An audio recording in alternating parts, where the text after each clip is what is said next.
오늘 창세기 마지막 50장입니다. 이 창세기 50장에서 눈여겨볼 것은 야곱의 장례식입니다. 상당히 길게 기록이 되어 있죠. 아브라함과 이삭의 장례식을 보면 몇 살에 죽었더라, 어디에 장사되었더라 굉장히 짧게 나오는데요. 야곱의 장례식 이야기는 상당히 길고 자세하게 기록되어 있습니다. 그 이유는 야곱의 장례식을 통해서 하나님께서 우리들에게 주실 중요한 메시지가 있기 때문입니다. 야곱은 자신의 몸을 애굽이 아니라 가나안 땅에 묻어달라고 유언으로 남겼습니다. 그래서 장례 행렬이 애굽에서 출발해서 가나안 땅 막벨라 굴까지 나아갑니다. 이 애굽에 좋은 매장지가 참 많이 있었을 겁니다. 애굽의 무덤을 보면 굉장히 화려하고 피라미드로 만들어서 수천 년이 지나도 기념할 수 있도록 그렇게 만들어 놓았습니다. 만약에 야곱도 자신이 원했다면 아들이 총리 대신이기 때문에 애굽에 웅장하고 화려한 묘지 하나는 만들 수 있었을 겁니다. 그런데 야곱은 거듭거듭 자신을 가나안 땅에 묻어달라고 요청을 합니다.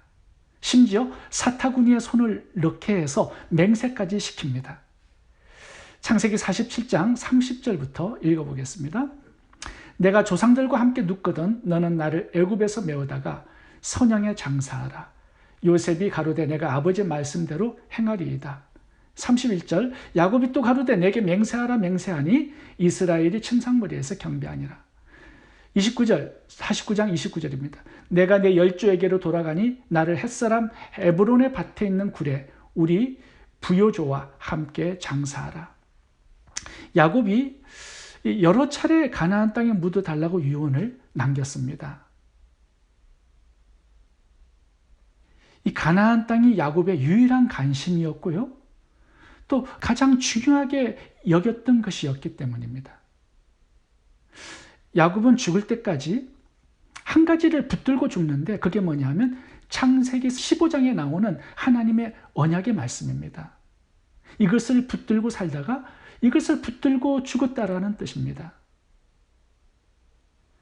하나님은 아브라함의 후손들이 400년간 이방인의 객이 되고 그 후에 가나안 땅으로 돌아오고 그 가나안 땅에 예수님이 탄생하게 된다는 약속을 주셨습니다. 아브라함에게 주셨던 이 언약을 이삭이 붙들었고요. 또 야곱이 붙들었고 야곱은 이제 그의 아들과 후손들에게 이것을 유산으로 남겨주고 싶었던 것입니다. 이것이 야곱의 장례식을 통해서 우리들에게 주시는 메시지입니다. 이 창세기를 보면 이 여자의 후손으로 오시는 이 메시아 언약이 창세기 전체의 굉장히 중요한 핵심 주제입니다. 하나님은 아담과 하와가 선악과를 따먹고 범죄했을 때부터 창세기 3장 15절에서 예수님을 구원자로 보내주시겠다라는 약속을 하십니다. 그리고 예수님의 조상으로 쓰실 사람들을 부르셨는데 아브라함, 이삭, 야곱과 그의 후손들입니다. 그래서 아브라함, 이삭, 야곱이 메시아의 조상이 되는 이 사명을 붙들고 믿음으로 살았고 믿음으로 죽었다라는 것이 이 창세기의 결론입니다. 그렇다면 우리가 한 가지 좀 살펴봐야 될 것은요. 야곱의 일생인데 야곱이 처음부터 하나님의 언약을 붙들고 사명으로 살았을까요? 그렇지 않습니다. 처음에는 그렇게 살지 못했어요. 사기꾼으로 남을 속이며 거짓말하면서 그렇게 살았죠. 세상적인 성공과 출세, 재물의 축복을 핵심으로 붙들고 살았던 사람입니다. 야곱은 어떻게 하면 잘 살아볼까? 어떻게 하면 재물을 많이 모을까? 어떻게 하면 세상에서 성공할까? 이것 때문에 몸부림치며 살았던 사람입니다. 팥죽 한 그릇으로 형 에서의 장자권을 빼앗고요. 아버지 이삭을 속여서 장자의 축복을 받습니다. 삼촌 라반의 짐승들을 다 자기 것으로 만들어서 도망을 나왔습니다. 약복강에서도 복을 달라고 하나님과 밤새도록 씨름했던 사람이 야곱입니다. 이런 야곱이 바로왕을 만나서 고백한 내용이 뭐냐 하면 130년의 세월을 험악하게 살았습니다. 이것입니다. 험악한 인생. 이것이 야곱의 인생이었습니다.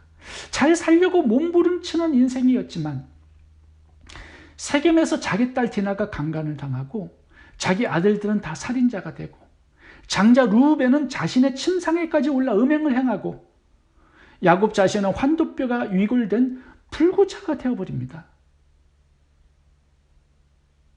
재물을 많이 모았을까요? 아닙니다. 세겜을 떠나올 때는 빈털터리로 돌아오게 되죠.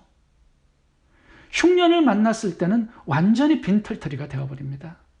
야곱의 인생은 정말 비참했고 불행했고 험악했습니다. 왜 그렇게 살았을까요? 하나님의 언약과 사명을 놓친 인생이었기 때문입니다. 이것이 창세기에서 야곱을 통해서 우리들에게 주시는 메시지예요. 그런데 야곱의 일생에 큰 변화와 전환점이 찾아옵니다. 그때가 언제였을까요? 흉년을 만나서 130살 때 애굽으로 내려간 때였습니다. 야곱이 요셉을 만나서 이제 애굽에서 살기 시작했을 때 한 가지를 깨닫게 돼요. 자신이 일평생 얻으려고 몸부림쳤던 그 부귀와 재물, 형통, 하나님이 이미 다 준비해 두신 것을 보게 됩니다. 하나님이 약속하신 대로 큰 민족을 이룰 수 있도록 발판을 애굽에다가 이미 다 만들어 놓으셨어요. 야곱은 일생 동안 성공해야 되겠다, 물질의 복을 받아야겠다, 몸부림을 쳤는데 지나고 보니까 전부 다 소용없는 헛된 짓만 하고 살았어요. 험악한 세월만 보낸 것입니다. 애굽에 와서 보니까 하나님이 야곱의 미래를 위해서 너무 많은 풍성한 축복들을 미리 예비해 놓으셨어요. 야곱은 130살에 비로소 깨닫습니다.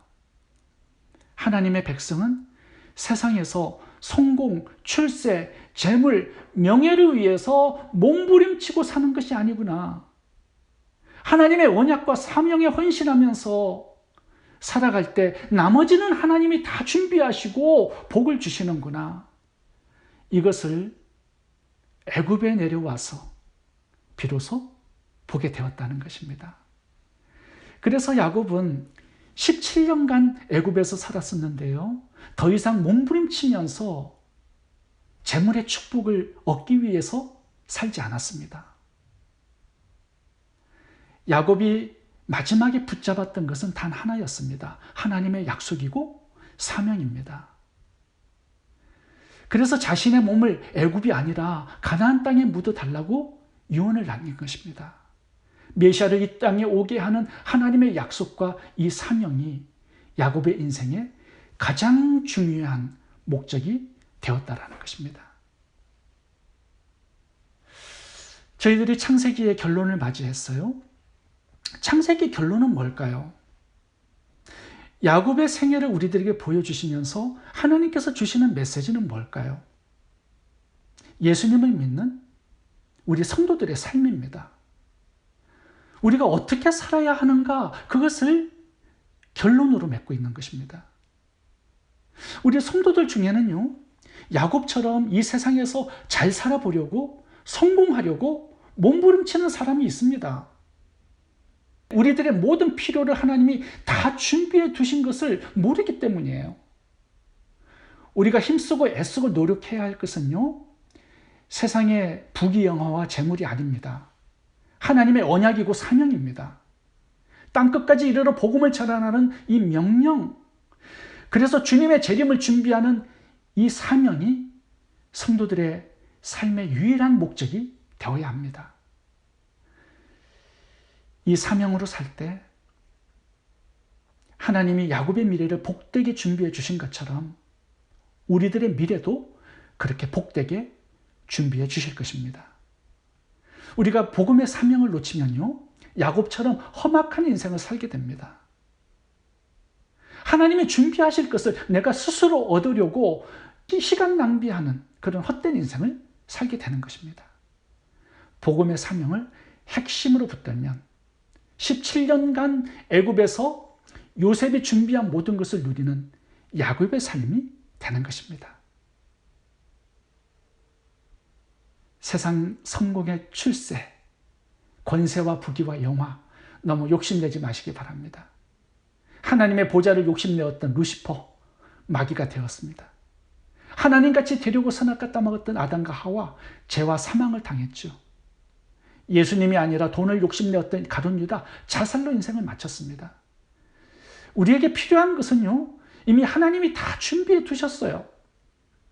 이제 우리는 땅끝까지 복음을 전해서 예수님의 재림을 준비하라는 이 하나님의 약속 하나 붙들고 사명을 위해서 달려가는 인생이 되어야 합니다. 그럴 때 우리는 복된 인생을 살게 된다는 것이죠.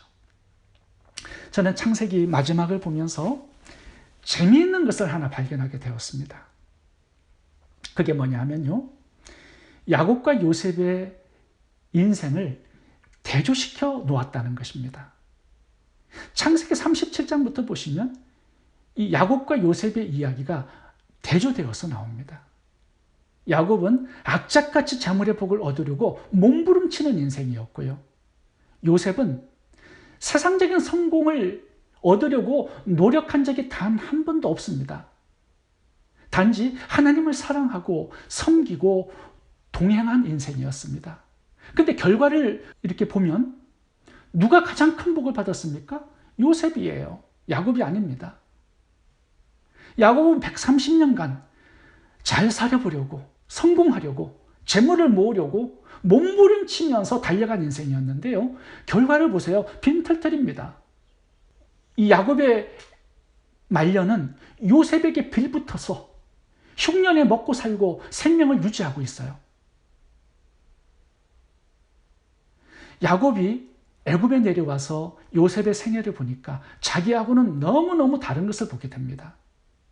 히브리 노예가 최강대국 애굽의 국무총리가 되어서 세상을 호령하고 있습니다. 흉년에 세상을 구원하는 구원자가 되었습니다. 그리고 70명의 가족들을 요셉이 다 먹여 살리고 있습니다. 요셉이 스스로 노력한 것이 아무것도 없어요. 하나님이 모든 것을 다 주셔서 누리고 복을 나누고 있는 인생이 된 것입니다. 야곱은 애굽에 내려와서 요셉의 인생을 보고 한 가지를 깨닫게 됩니다. 그것이 뭐냐면 하나님께서 축복하시는 축복의 방법입니다.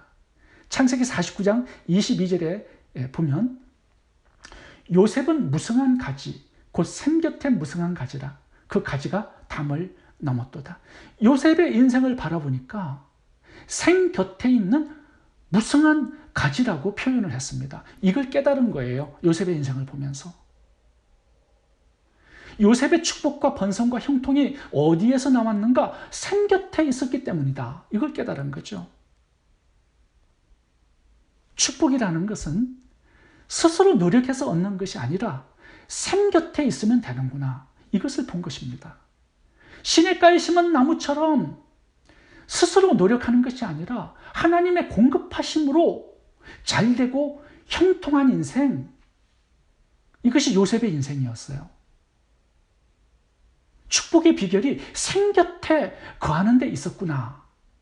야곱이 이것을 깨닫습니다. 그래서 요셉의 인생을 보면서 샘 곁에 무성한 가지, 담을 넘는 가지로 표현한 것입니다.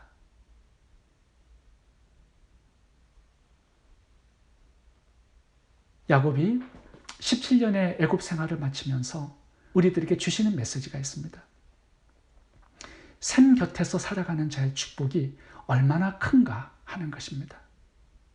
하나님 곁에서 사는 자, 하나님을 사랑하고 섬기고 동행하며 사는 자, 하나님의 말씀에 순종해서 사명으로 사는 자, 미래에 받을 축복의 크기가 얼마나 대단한지 그것을 창세기의 결론으로 맺고 있는 것입니다. 여러분은 어떤 인생이 되기 원하세요? 야곱처럼 재물을 모으기 위해서 수단 방법 가리지 않고 노력하고 땀을 흘리고 몸부림치는 그런 인생이 되기 원하십니까? 아니면 요셉처럼 샘 곁에 살아서 시냇가에서 하나님이 공급하시는 은혜로 사는 사람이 되기를 원하세요? 야곱이 하나님의 샘 곁에서 하나님의 언약을 붙들고 사명으로 결론을 마친 것처럼 우리도 야곱처럼 한 가지의 결론을 얻어야 합니다. 스스로 노력해서 잘 살려고 몸부림치는 인생이 아니라 샘 곁에 거하는 인생. 하나님을 사랑하고 섬기고 말씀에 순종해서 복음의 사명으로 사는 인생이 되어야 합니다. 하나님의 약속을 붙들고 사명으로 살 때 요셉과 같이 형통한 인생, 담을 넘어가는 축복의 통로가 되는 이 복을 하나님께서 주실 것이고요. 나를 통해서 하나님을 만나는 수많은 영혼들이 생길 것입니다.